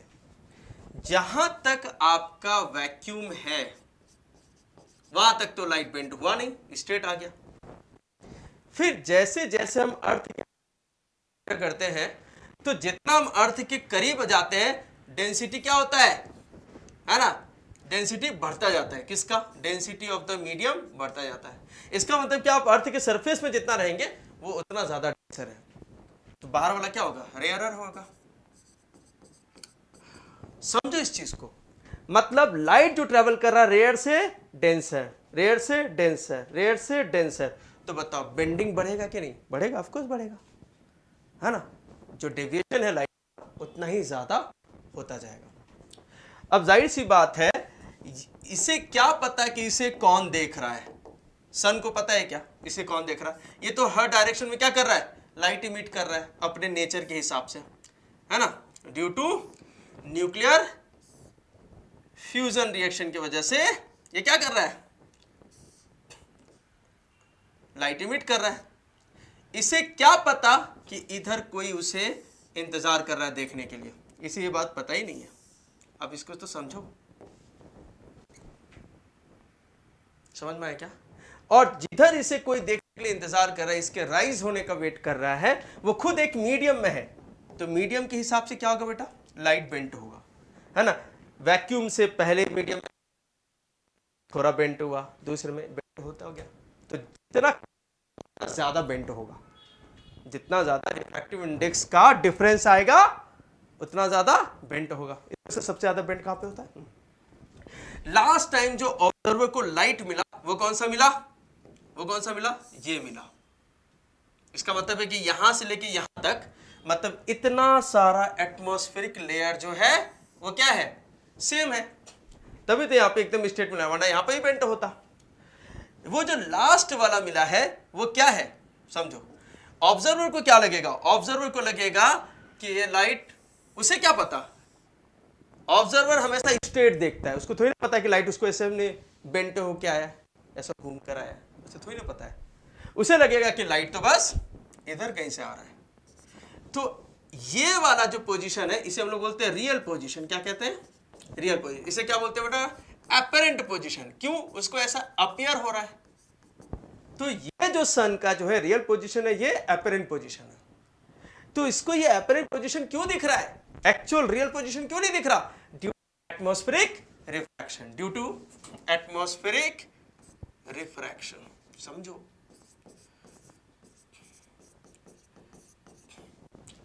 एक क्वेश्चन का आंसर कमेंट में लिख के बताओ। अगर इस गोले से, जिस गोले पे हम रहते हैं, जहां पे ये राइज और लेट सनसेट होता है, अगर इस गोले से थोड़ी देर के लिए एटमॉस्फेयर निकाल दें तो बताओ ये 2-2 मिनट का हिसाब होगा? 2 minute early rise, 2 minute late sunset, ये 2-2 मिनट का हिसाब होगा? या अर्ली राइज या लेट सनसेट होगा? होगा या नहीं? इतना बताओ। ठीक है, ये क्वेश्चन पेंडिंग में रखता हूं। क्लियर? ठीक है। The sun is seen on the horizon. समझ में आ गया? अब क्वेश्चन है कि सर लिखेंगे कैसे? पूरा आपको समझ में आ गया? यस सर, समझ में आ गया। चलो अब देखते हैं लिखते कैसे इसको। ठीक है, यहाँ पे देखो, जो मैंने बताया उसी का ये बेटा सेंटेंस है। अच्छे समझो, तुम्हें नोट भी करना है। ठीक है। The earth is surrounded by N atmosphere which is denser, यही तुम्हें बताया था, near the surface. When the rays of light from the sun enter the Earth's atmosphere from outer, जो कि रेयर है, they travel from rare medium to, ये बहुत important हो गया बेटा, rare medium to denser medium, hence the bend towards the normal on refraction। आपको पता है यार, लाइट से डेंसर में जाता है तो नॉर्मल की तरफ बेंट होता है, पता है ना? Yes।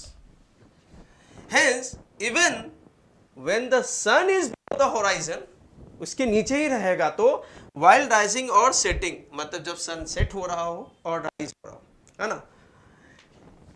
Okay, it's rays reaches, ठीक है, ठीक है, it's rays reaches due to refraction, atmospheric refraction, and it appear to be on the horizon. Therefore, the sun is seen on the horizon a little before sunrise as well as for sometime even after sunset. 2 minute rise early और 2 minute late sunset. Clear है? Clear है बेटा? हाँ, समझो इस चीज को. Next आते हैं. ओके, इसका भी आंसर सेम है. क्या कह रहा है बेटा? क्वेश्चन को फिर से समझते हैं और तोड़ते हैं. Star twinkle but we do not see the twinkling of planets. Okay, तो कंसेप्ट यहां पर दूरियों का है. जो चीजें करीब रहेगा वो बड़ा दिखेगा. अब वही चीज अगर बहुत दूर चला जाए तो पॉइंट साइज का दिखेगा. वरना स्टार तो सन भी है नियरेस्ट, वो तो ट्विंकल करता हुआ नहीं दिखता, बल्कि दूसरे स्टार दिखते हैं क्योंकि बहुत बहुत बहुत बहुत दूर है. तो पॉइंट साइज. तो बात यहाँ पे दूरियों का है. प्लैनेट नहीं दिखते क्योंकि प्लैनेट करीब है. जो प्लैनेट करीब है, देखो लाइट का जो है, लाइट जो इमिट करेगा वो सब करते हैं. बस फर्क इतना है कि स्टार इमिट करते हैं क्योंकि वो ल्यूमिनस होते हैं. स्टार के पास अपनी लाइट होती है तो वो इमिट करते हैं. और प्लैनेट क्या करते हैं? प्लैनेट रिफ्लेक्ट करते हैं. दूसरे की लाइट रिफ्लेक्ट करके हमें देते हैं. मून को देख लो. मून क्या कर रहा है? सन की लाइट रिफ्लेक्ट कर. Moon act as a mirror. उधर से सनलाइट आया और रिफ्लेक्ट करके आपको अर्थ पे दे दिया. समझ में आया क्या? वो मिरर की तरह काम कर रहा है. तो चाहे प्लैनेट हो या स्टार हो, दोनों ही लाइट के कंसेप्ट समझ में आए. स्टार क्या करते हैं? उनकी लाइट खुद की होती है तो वो इमिट करते हैं, और प्लैनेट जो है रिफ्लेक्ट करते हैं. बट इसका मतलब दोनों ही कर रहे हैं.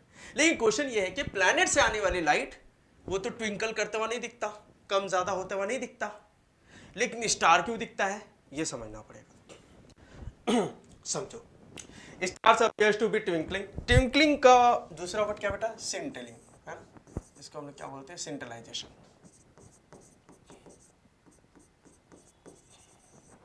सेंटलिंग. SCINTELLING. सेंटलिंग. अब सोच के देखो फिर से, जो आपका स्टार है वो क्या बेटा? पॉइंट साइज है. क्या बेटा? पॉइंट साइज है भाई साहब, बहुत दूर, एटमॉस्फेयर से बहुत दूर. ये कौन सा पोजीशन इसका? रियल पोजीशन है. रियल पोजीशन है. वही कंसेप्ट है. एटमॉस्फेयर से ये क्या करेगा? ये चूंकि हर डायरेक्शन में दे रहा लाइट, इसे क्या पता है कि मुझे कौन देखना चाह रहा है? इसे नहीं पता कि हमें कौन वॉच कर रहा है. ये बात तो और है कि ह्यूमन के पास लाइट सेंस है ना, लाइट को सेंस करने के ऑर्गन है, आई. ठीक है, ये तो लाइट सेंसिटिव ऑर्गन है ना भाई. ठीक है, तो ये इस डायरेक्शन में भी लाइट को इमिट कर रहा है. अब लाइट जाने के समय पे ड्यू टू है ना change in the density of different layers towards atmosphere, towards the earth surface, तो क्या होगा? बेंट होगा. मैंने बताया था सबसे ज्यादा बेंट कहां पे होगा? जहां पे ज्यादा डेंसर ऑब्जेक्ट यहां पर है बेटा. तो ये लाइट आया आपके पास इधर लास्ट में. ठीक है, और बट ऑब्जर्वर को क्या लगेगा? ऑब्जर्वर को क्या लगेगा कि भाई ये हमें लास्ट टाइम जहां पे देखा उसे क्या लगेगा? हमें क्या फर्क पड़ता है कहां से आया, कितना बेंट होके आया? उसे तो बस ये लगेगा, क्लियर, उसे बस ये लगेगा कि इधर कहीं से आ रहा है. क्योंकि इंसान सीधे देखता है, इधर देखता है क्या? नहीं देखता है. बस समझ में आया क्या? तो वो ये बिलीव करता है कि वो जिधर जिधर से लाइट आ रही है उधर ही है वो ऑब्जेक्ट. ये इंसान सोचता है और सही भी है, लेकिन डिस्टेंट ऑब्जेक्ट के लिए सही नहीं है. और उसकी वजह यह है एटमॉस्फेयर होना. ठीक है, तो अब मेरे को बताओ, तो ये वाला पोजीशन क्या है? इसको ऐसा दिख रहा है तो एपरेंट पोजीशन हो गया. कैसा हो गया बेटा? Apparent position.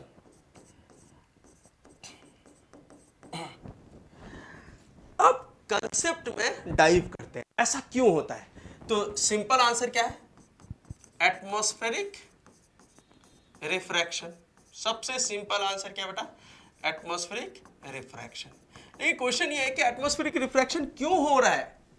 देखो बहुत अच्छे से समझ के लेना, यहां पे दो क्वेश्चन है. स्टार यहां पर, ठीक है, लाइट इमिट कर रहा है, तो यही चीज उसका ये पोजीशन बस बदलना चाहिए, लेकिन बात हो रही है ट्विंकलिंग की।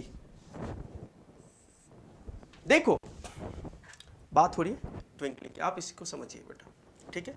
ये चीज अलग है, जो लाइट आपकी तरफ डायरेक्टली आ रहा है, ठीक है, वो आप देखो उसकी ब्राइटनेस ज्यादा है, लेकिन जो लाइट के अगर मैं पाथ चेंज कर दूं तो आपको देखो वो ज्यादा नहीं लग रहा है। एग्जैक्टली बट बात हो रही किसकी बेटा? ट्विंकलिंग की बात हो रही है। ये है ट्विंकलिंग। बात समझ में आया क्या? समझो इस चीज को, क्लियर? आप समझो।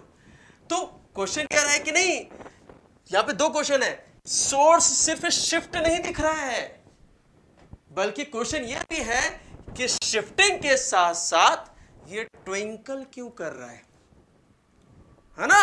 ट्विंकल क्यों कर रहा है, ये क्वेश्चन है। तो शिफ्टिंग क्यों है? It's a temporary shift, it's a temporary shift. क्यों टेम्परेरी है? क्योंकि बेटा अब सुनो, क्योंकि अर्थ का टेम्परेचर बदलता रहता है, और तुमको पता है ना, temperature is play a vital role change the density of the medium. अगर तुमने टेम्परेचर कम ज्यादा किया तो डेंसिटी भी बदलेगा कि नहीं? गर्म हवा ऊपर जाती है, हाँ। तो टेम्परेचर बदलने से क्या हो रहा है? ये टेम्परेचर चेंज हो रहा है, ये रिफ्रैक्टिव इंडेक्स बदल रहा है। अपने जो एयर है, जो एटमॉस्फेरिक एयर है, वो कंटिन्यूअसली मोशन में है या कि नहीं? ये कंटिन्यूअसली क्या है बेटा? समझ के लो यार, फैक्ट समझोगे ना तो तुम लोग को मजा आएगा, है ना? साइंस पढ़ने का मजा आएगा। ये क्या होगा बेटा? ये कंटिन्यूअसली क्या कर रहे हैं? अपने जगह पे है क्या? स्टेशनरी है क्या? नहीं, ये अपना कंटिन्यूअसली अपने पोजीशन। अब चूंकि आने वाला जो रे है वो भटक जाएगा, इधर जाओ इधर जाओ इधर जाओ। ऐसा क्यों? रास्ता फिक्स जो नहीं है, डेंसिटी फिक्स जो नहीं है, हर सेकेंड में चेंज हो रहा है। तो यही स्टार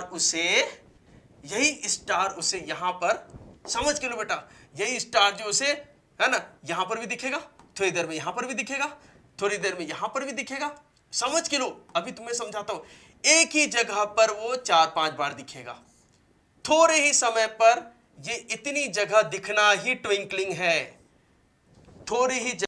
थोड़े समय में एकदम आसपास ऐसे दिख रहा है, क्योंकि बेटा क्या हो रहा है सर? फ्रीक्वेंटली यहां पे विंड के वेव्स चल रहे हैं, टेम्परेचर बदल रहा है, डेंसिटी बदल रहा है, डेंसिटी ऑफ द मीडियम बदल रहा है, फिक्स नहीं है पानी जैसा।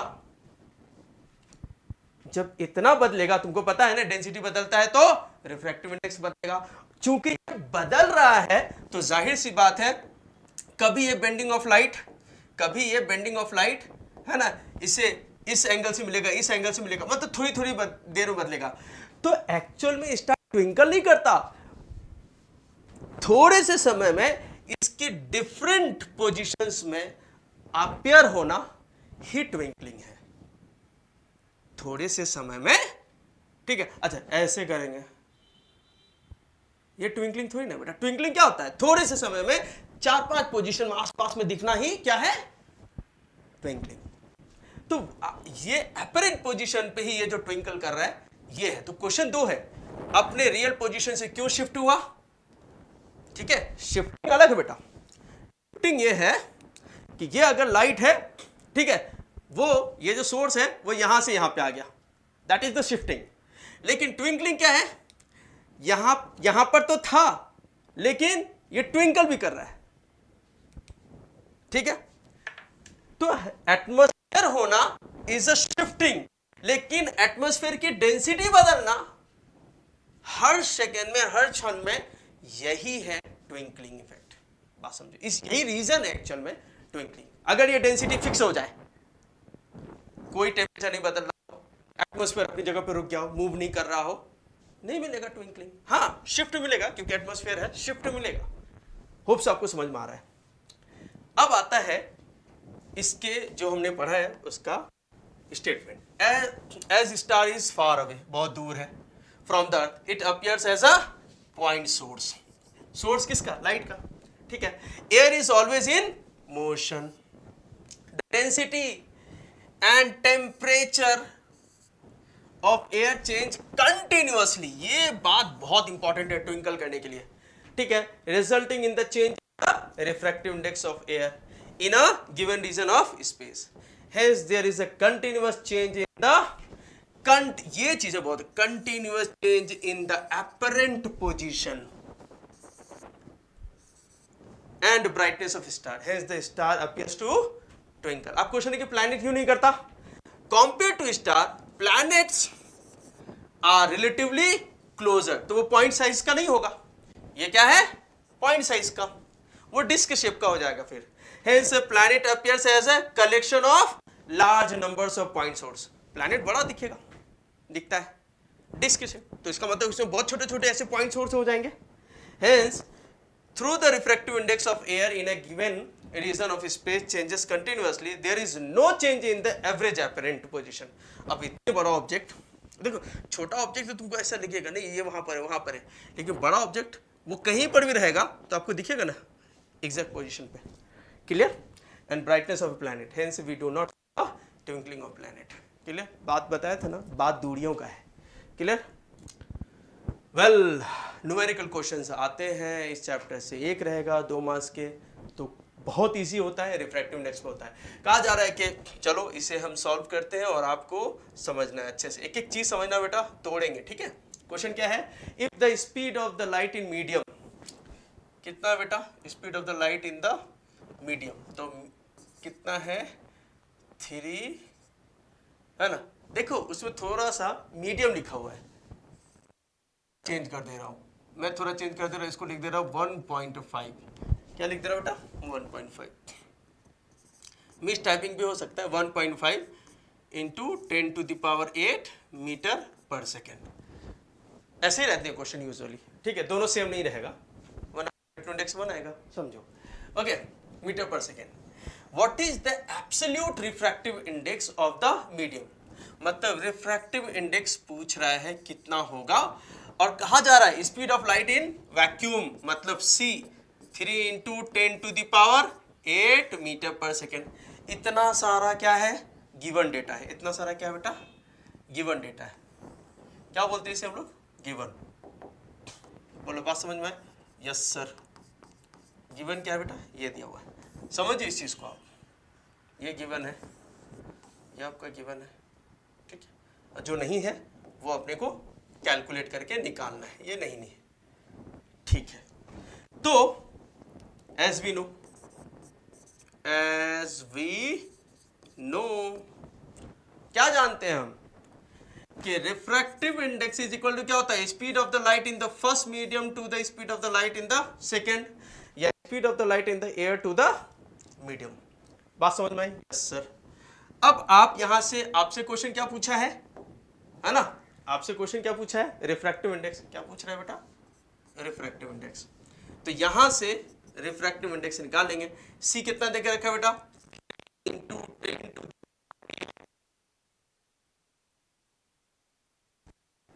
और v कितना देकर रखा बेटा? मतलब speed of the light in the medium, which is what? 1.5 10⁸ metre पर सेकेंड. सर यूनिट क्यों लिख रहा हूं? क्योंकि मुझे कुछ बताना है. 1.5 1 जा, 1.5 2 जा, अरे 1.5 रुपए के डबल करेंगे 2 रुपया हो जाएगा, तो वही तो, सॉरी 1.5 रुपया के डबल करेंगे तो 3 रुपये से हो जाएगा, तो वही डबल है. ठीक है? चलो अच्छी बात है. 10⁸ कैंसिल, मीटर पर सेकेंड मीटर पर सेकेंड, यूनिट भी कैंसिल, तो क्या है बेटा? 2. क्यों ऐसा मैंने बोला? क्यों मेरे इसमें से यूनिट लिखना था कि कभी कभी क्वेश्चन आ जाता है रिफ्रैक्टिव इंडेक्स का यूनिट क्या होता है? ये यूनिट नहीं होता, ये है ना डायमेंशनलेस है, यूनिटलेस है. क्या बेटा? ये है ना, छोटा सा नोट लिख देता हूँ, छोटी छोटी बातें हैं लेकिन इंपॉर्टेंट है. ये क्या बेटा? यूनिटलेस क्वांटिटी है. सर क्यों यूनिटलेस हो जाता है? क्योंकि बेटा रेशियो देखो ना, ये भी स्पीड है ये भी स्पीड है, तो स्पीड का यूनिट कैंसिल हो जाएगा ना, स्पीड का ही रेशियो है, तो रिफ्रैक्टिव इंडेक्स क्या हो जाएगा? यूनिटलेस. दोनों की यूनिट कैंसिल हो जाएंगे. क्लियर है ना? तो अपना आंसर कितना आ जाएगा बेटा? 2. क्लियर? Very good. चलो second question. The refractive index, चलो एज पर रूल पहले हम लोग लिखते हैं बेटा गिवन. क्या दिया हुआ है? Refractive index of water how much? 4/3. Unit नहीं होता.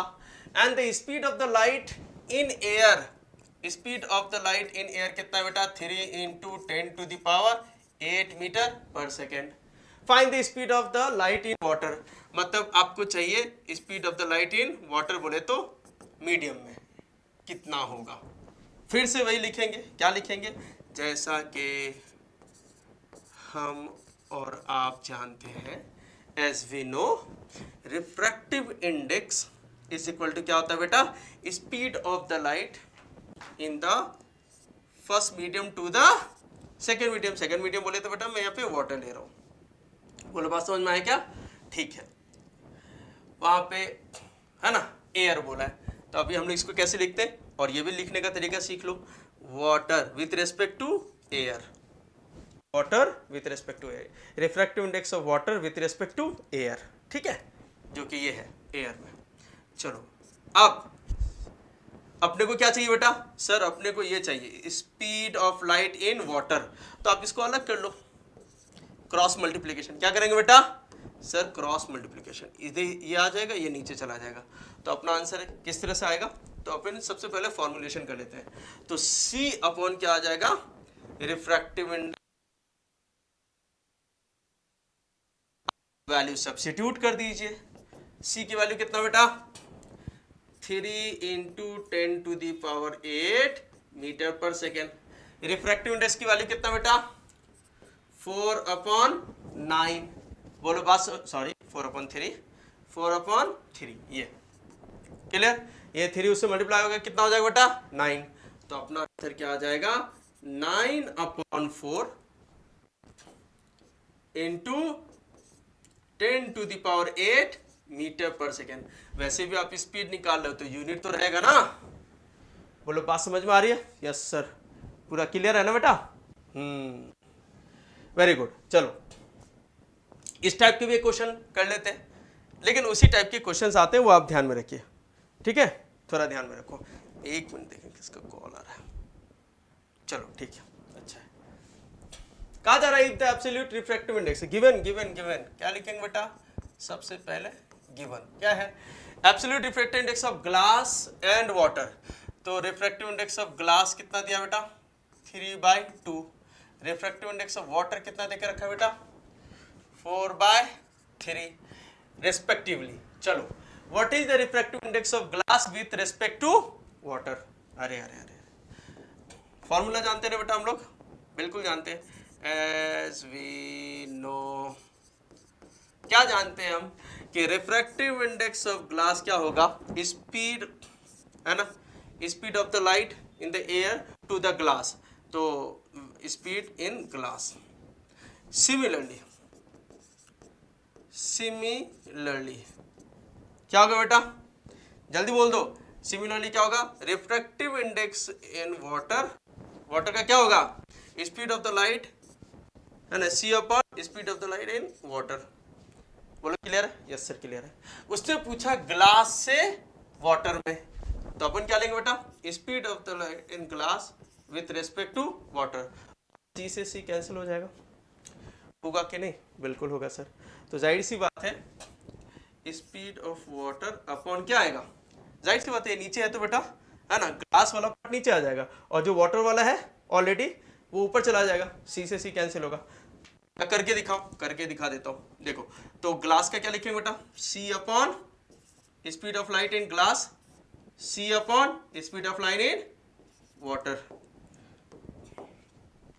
ये आपको कैंसिल हो गया, तो 1 upon speed of light in glass, 1 upon speed of light in water.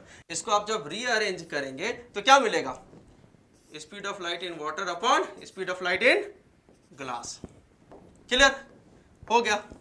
तो अपने को रिफ्रैक्टिव इंडेक्स पूछा था, तो यहां से क्या आता, so refractive index of glass with respect to water क्या होगा 3/2 डिवाइडेड बाय 4/3, क्या हो जाएगा 3/2 डिवाइडेड बाय 4/3। इसको अरेंजमेंट कर लेंगे बेटा क्या आएगा 9/8, और रिफ्रैक्टिव इंडेक्स का कोई यूनिट होता नहीं है, बोलो बात समझ में आई बेटा, yes sir. Next, what is meant by refraction, simple है, लाइट एक मीडियम से दूसरे मीडियम में जाएगा तो बेंट होगा, तो बेंट होगा, ये बेंडिंग फेनोमेना क्या है, रिफ्रैक्शन, लेकिन मीडियम 2 होना चाहिए, क्लियर, बेंट होना चाहिए, खत्म, ठीक है। The change in the direction, जाहिर सी बात है बेटा, लाइट, ये कौन सा मीडियम, कोई सा भी मीडियम रहे, रेयर है डेंसर है कोई फर्क नहीं पड़ता, फिलहाल एयर लिखा है तो क्या लिखेंगे हम लोग इसे, ग्लास के कंपेयर में रेयर ही लिखेंगे, और ग्लास है तो क्या हो जाएगा, डेंसर। तो लाइट ऑप्टिकली रेयर मीडियम से ऑप्टिकली डेंसर मीडियम में जा रहा है, तो अपने पाथ से भटक जा रहा है, अपने पाथ से भटक जा रहा है। तो भटकते हुए को मैं दिखाऊं जरा, देखो लाइट ऐसे आ रहा था लेकिन ये भटक गया, यही भटकना क्या कहलाता बेटा, अपने रास्ते से इतना डेविएट होना, इसे क्या बोलते हैं बेटा, एंगल ऑफ डेविएशन, ठीक है। कब होगा, जब लाइट अपने मीडियम बदलेगा, उसकी स्पीड बदलेगा, उसका लेंथ बदलेगा, समझ में आया क्या बेटा, ठीक है। ये एंगल ऑफ इंसिडेंस हो गया, ये भी नॉर्मल से बनता है, और एंगल ऑफ रिफ्लेक्शन ये भी नॉर्मल से बनता है, क्लियर। तो क्या हो जाएगा आंसर, आंसर क्या है, the change in the direction of propagation of light when it passes obliquely, है ना, from one transmission medium to another is called refraction, ठीक है, ये ध्यान में रहे बेटा। अच्छा सर एग्जामिनेशन में आएगा तो बिल्कुल बनाओ, इससे ज्यादा इंपॉर्टेंट है तुम्हारा एक्सप्रेशन, एक्सप्रेशन बहुत इंपॉर्टेंट, कंसेप्चुअल क्लैरिटी होनी चाहिए, इससे ज्यादा इंपॉर्टेंट है। Next, define angle of incidence and angle of refraction, सीधी सी बात है, इसमें आपको ये बातें नहीं भूलनी है, नॉर्मल को, जब एंगल करने की बात आए तो नॉर्मल को नहीं भूलना है, बोलेंगे सिंपल, क्या कहेंगे बेटा, सिंपल, द एंगल, है ना, the angle made between, the angle made between incident ray and normal is angle of incidence, and the angle made between refracted ray and normal is angle of refraction, खत्म, बात समझ में आई, yes sir. The angle made between the incident ray, किसके किसके बीच में बेटा, incident ray and normal is called angle of incidence, and the angle made between refracted ray again with normal is called angle of refraction, ये refraction ये incidence है, clear है कि नहीं बेटा, yes sir. State the law of refraction of light, है ना, सबसे पहले इसको दिया किसने, स्नेल्स ने। देखो जिस तरह रिफ्लेक्शन के लॉज आए इस तरह से रिफ्रैक्शन के भी लॉज आए, क्लियर। ये एयर है, यहां तक ये वाटर है, तो एयर और वाटर की इस फेस को क्या बोलते हैं, बाउंड्री, ठीक है, बाउंड्री। तो फर्स्ट क्या बोला उसने, the incident ray, normal and refracted ray all lies on the same plane, यही बाउंड्री की बात कर रहा है। जाहिर सी बात है, इंसिडेंट रे यहाँ पे आ रहा है, पेंट यहाँ पे हो रहा है, ठीक है, नॉर्मल यहाँ कहीं पे डालें या इधर कहीं पे, ये सब अलग अलग प्लेन पे नहीं होगा। और दूसरा उसने ये कहा कि the ratio of sine of angle of incidence to the sine of angle of refraction is always constant, जिसे हम क्या कहते हैं, रिफ्रैक्टिव इंडेक्स। चलो समझते हैं, ठीक है। द इंसिडेंट रे, ठीक है भाई, द रिफ्रैक्टेड रे, बहुत अच्छी बात, on the opposite sides of the normal to the surface at the point of incidence, all three, कौन कौन, incident ray, normal and refracted रे, इन तीनों की बात हो रही है। The incident ray, the refracted ray and normal all lies on the same plane बेटा,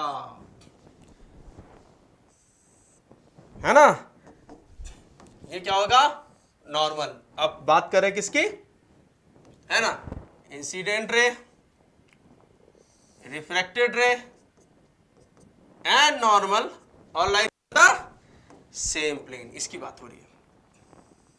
ऐसा होगा ही नहीं सब चीज अलग अलग प्लेन पर हो, तो ये second, for a given pair, क्या कह रहा है बेटा, for a given pair of media, जाहिर सी बात है, एयर से ले लो वाटर, वाटर से ले लो ग्लास, एयर से ले लो डायमंड, कुछ भी ले लो, for a given pair of medium the ratio of sine of i of the angle of incidence to the sine of angle, जैसा मैंने बोला, कैसे बेटा, ये जो एंगल ऑफ इंसिडेंस है, ये जो एंगल ऑफ रिफ्रैक्शन है, angle of incidence to the sine of refraction is equal to क्या होगा, कांस्टेंट, जिसे हम लोग क्या कहते हैं सर, रिफ्रैक्टिव इंडेक्स। क्या कहते हैं बेटा, रिफ्रैक्टिव इंडेक्स। याद है कुछ, N1 sin I is equal to N2 sin R। याद आ रहा है क्या? Yes sir. तो N1 अपॉन N2 क्या होता है समझ लो, यहां पर से N1 अपॉन N2 क्या होगा sin R upon sin, just उल्टा कर लोगे तो क्या होगा sin I अपॉन sin। अब ये चीजें सेम है, अब आप इसको देख लो।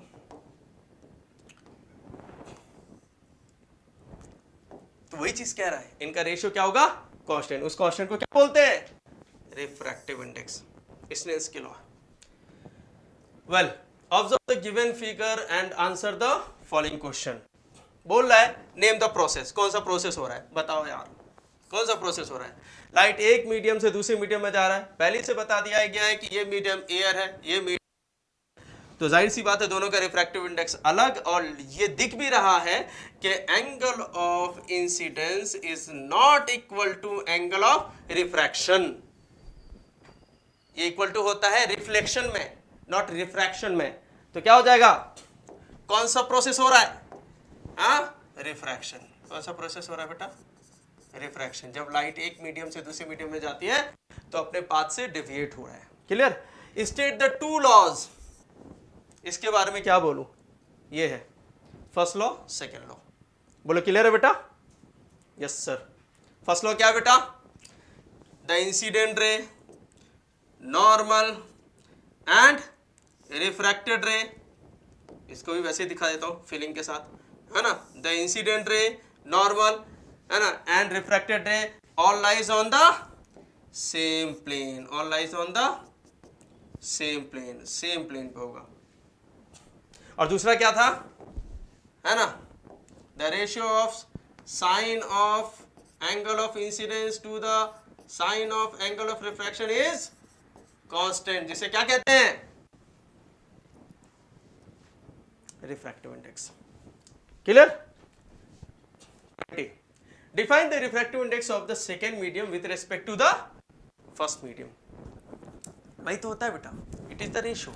देखो रिफ्रैक्टिव इंडेक्स भाई बहुत अच्छे समझना, दो बातें हैं इसमें, दोनों ही बातें के हिसाब से। एक तो बोलता है sine of I upon sine of R is equal to constant, और दूसरा होता है speed of the light in the first medium to the speed of the light in the second medium. ये दोनों ही रेशियो रिफ्रैक्टिव इंडेक्स ही है। इसी चीज को समझाया जा रहा है, इसी चीज को यहाँ पे ब्रीफ किया जा रहा है। The refractive index of the second medium with respect to first, with respect to first medium is defined as the ratio of sine of the angle of incidence to the sine of angle of refraction when the ray of light is obliquely incident at the boundary separating the two media.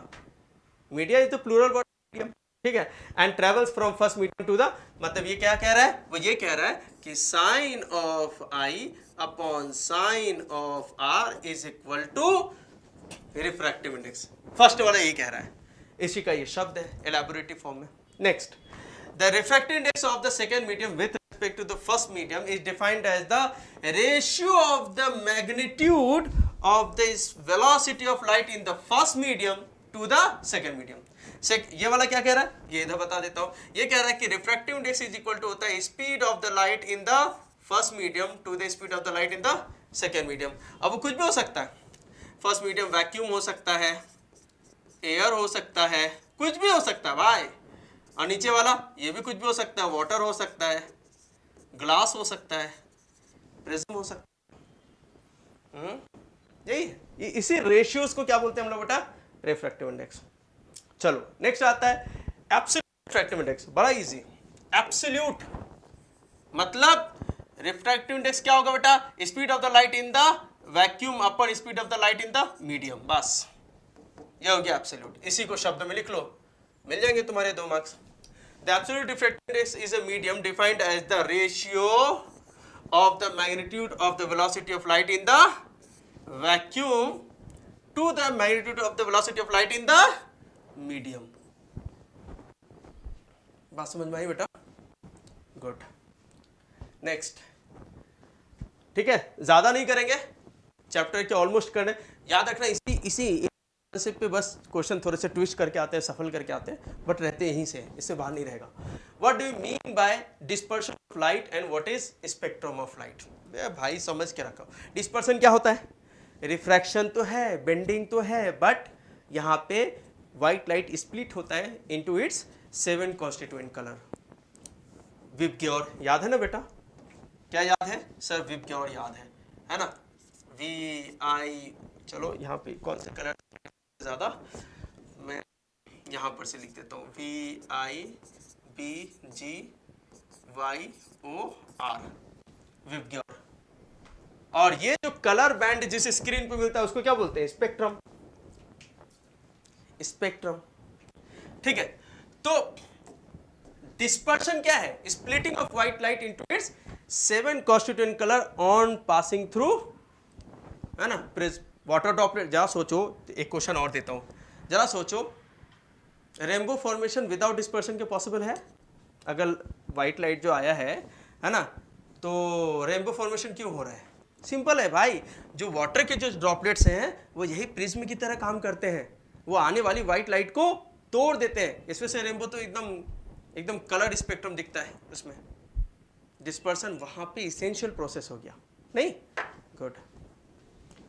The process of separation of, यही separation word या splitting into its component colour while passing through a medium. इसको यहाँ पे medium में क्या बोला बेटा हमने? प्रिज्म ले लिया। ये आपको इंसिडेंट रे हो गया, व्हाइट लाइट, ठीक है। चलो, द बैंड ऑफ कलर, वही जो मैंने बताया था ना, ये जो कलर बैंड स्क्रीन पे मिलेगा आपको, वायलेट, है ना, विबग्योर में वायलेट, इंडिको, ब्लू, ठीक है, ग्रीन, येलो, ऑरेंज, रेड, ये जो कलर बैंड मिलेगा जिस स्क्रीन पर, उसे हम लोग क्या बोलेंगे? स्पेक्ट्रम। बोले क्लियर है? Yes sir. Define total internal reflection. Total internal reflection आपको अभी बता चुके हैं बेटा, समझ रहे होगे। दो मीडियम होते हुए भी लाइट रिफ्लेक्ट करे, बताया था ना। जब angle of incidence critical angle से ज्यादा हो जाए, जब angle of incidence critical angle से ज्यादा हो जाए तो क्या होता है? Total internal reflection. जब angle of incidence critical angle से कम हो जाए तो रिफ्रैक्शन। और जब angle of incidence equal to हो जाए क्रिटिकल एंगल के, ठीक है, तो एंगल ऑफ रिफ्रैक्शन 90 हो जाता है। एंगल ऑफ रिफ्रैक्शन 90 हो जाता है। यहाँ पे एंगल ऑफ रिफ्रैक्शन क्या होगा? Less than 90। यहाँ पे एंगल ऑफ रिफ्रैक्शन क्या होगा? More than 90। बोलो बात समझ में आ रही है? Yes sir. When light travels from a denser medium, हमेशा याद रखना टोटल इंटरनल रिफ्लेक्शन में लाइट को कहां पे रखा जाता है बेटा? ऑलवेज डेंसर मीडियम में। दो बातें याद रखना टोटल इंटरनल रिफ्लेक्शन के लिए, दो बातें याद रखना। बात नंबर 1, लाइट के जो सोर्स है वो हमेशा डेंसर मीडियम में रहेंगे, रेयर मीडियम में कभी नहीं रहेंगे। और दूसरा, टोटल इंटरनल रिफ्लेक्शन होने के लिए एंगल ऑफ इंसिडेंस बड़ा होना चाहिए क्रिटिकल एंगल से। और क्रिटिकल एंगल क्या होता है वो मैंने अभी आपको पहले बहुत अच्छे से बता दिया। ये वो एंगल ऑफ इंसिडेंस है जहां पे एंगल ऑफ रिफ्रैक्शन 90 हो जाए, उसी को बोलते हैं क्रिटिकल एंगल, ठीक है। To a rare medium, if the angle of incidence is greater than the critical angle, there is no refraction. यहां पे रिफ्रैक्शन हुआ ही नहीं, रिफ्रैक्शन यहां पे हुआ of light and all the light is reflected in the denser medium. denser medium denser से आया, denser में ही चला गया। This is called total internal reflections. Define critical angle. अरे वो एंगल ऑफ इंसिडेंस जहां पे एंगल ऑफ रिफ्रैक्शन क्या हो जाए? 90। जहां पे एंगल ऑफ रिफ्रैक्शन क्या हो जाए बेटा? 90। उसको क्या बोल देंगे? इस एंगल की क्या बोलेंगे? Critical angle. खत्म।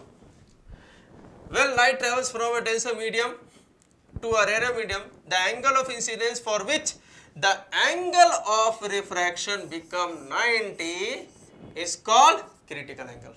खत्म है ना बेटा?